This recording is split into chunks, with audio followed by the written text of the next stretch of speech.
vers le futur, ça veut dire quoi pour vous, ça?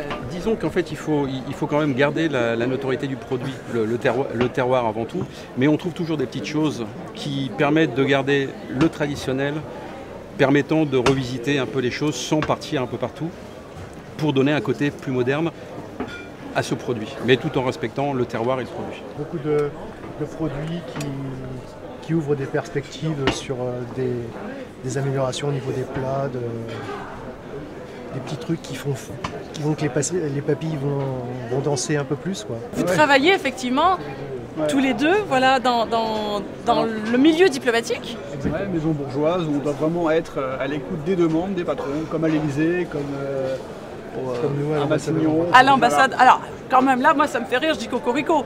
Ils n'ont pas pris un chef anglais, ils ont pris un chef français, ça c'est quand même formidable. Fait, combien 40, 50 ans qu'ils ont un chef français. Voilà. Ça en dit long. Ça en dit long. Qu'est-ce qu'on mange aujourd'hui?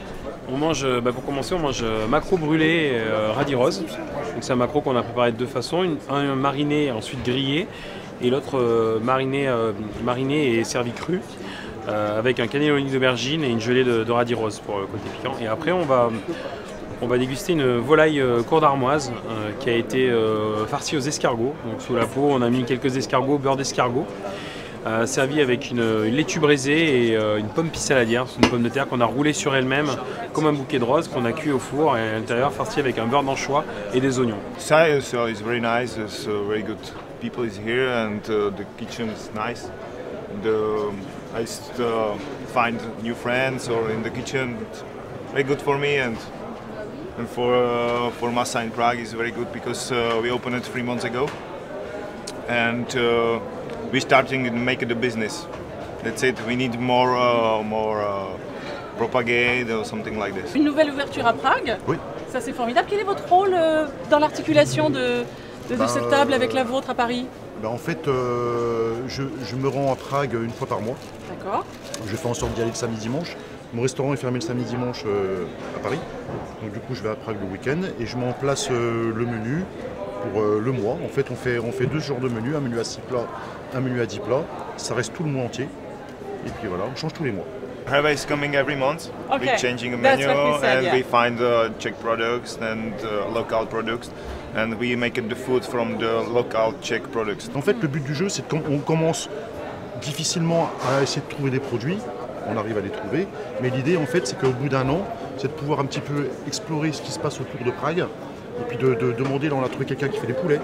Voilà. Et puis on va essayer de leur donner un petit peu les bons producteurs, voilà, tout ce qu'il faut. Voilà, mais après il faut un petit peu de temps pour ça. Mais l'idée c'est vraiment d'être vraiment autour et puis mettre les produits de la Tchécoslovaquie en avant. Manger local, manger de saison, c'est vrai que c'est un enjeu en cuisine. On le voit par les exposants qui sont là. C'est un enjeu certainement aussi à vos tables. Est-ce que c'est un enjeu chez Anicia, François Gagnère? Complètement.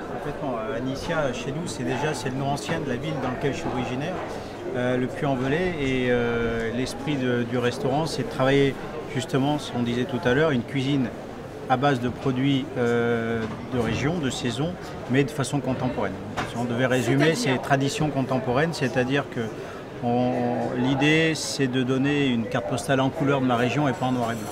Je propose une cuisine aussi basique, on va dire, ancrée sur les traditions, sur de belles fondations de cuisine française, mais modernisée. C'est-à-dire que j'essaye d'être créatif sur un poulet à l'écrevisse par exemple, dans l'assiette, ne serait-ce que sur le visuel, mais je garde vraiment le goût du poulet à l'écrevisse, par exemple. On est aussi pour l'ouverture et puis pour l'innovation, la création. Mais l'objectif principal, c'est surtout la promotion des métiers et de la gastronomie. Donc ça, c'est avant tout ça. Bien évidemment aussi la promotion des produits du terroir français. Et on n'est pas fermé, justement parce qu'il faut vivre avec son temps, il faut évoluer. Sinon, si on n'évolue pas avec le modernisme et puis la jeunesse aujourd'hui, on sera un petit peu en retard par rapport au futur. Le fait d'avoir le sentiment d'être reçu chez quelqu'un, ça aussi c'est une tendance, c'est une demande du consommateur qui est grandissante. Oui, et puis surtout c'est travailler complètement en transparence. Le client il est là, il nous regarde travailler, on est vraiment à proximité. Et donc c'est voilà, c'est une façon de faire confiance aussi aujourd'hui. Ça se fait de plus en plus. On ne triche pas quoi, on triche pas sur le produit, sur la façon de faire, sur voilà.